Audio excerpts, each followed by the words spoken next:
Few events were held today in support of Pride Month. Community members organized a Pride protest in place of the canceled Pride Parade, and the 2022 Pride Festival saw over 1,000 people make their way down Red River Road. Jessica Clement has the details. Over 100 residents came by to Waverly Park for the protest. The event was in place of Thunder Pride's parade, which was canceled because there wasn't enough funding for the police to block off the streets. After learning that Thunder Pride didn't have the resources to hold a formal parade this year, Lac Williams co-organized a protest to take matters into their own hands. There were concerns from the community about, lack of representation and visibility in the streets. Despite there having a street fair, it doesn't quite have the same effect as actually walking in the streets as a parade would.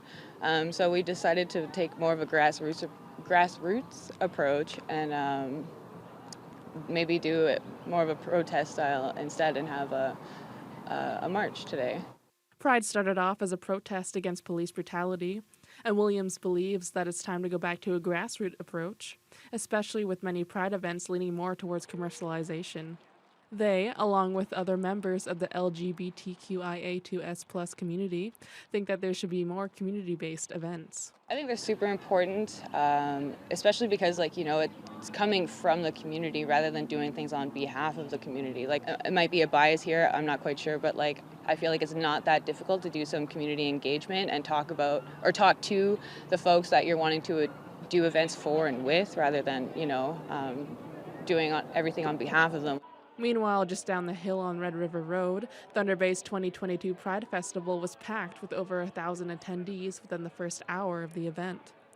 They haven't been able to hold an event since the pandemic, and Jason Veltri, president of Rainbow Collective, was thrilled to see everyone in person again. We're finally reunited after 2 years of being apart.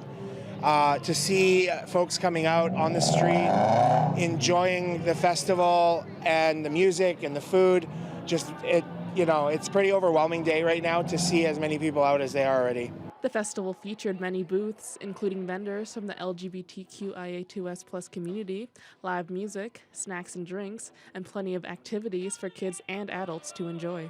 Many of the patrons agreed with Veltri's enthusiasm and were glad to celebrate Pride in person again.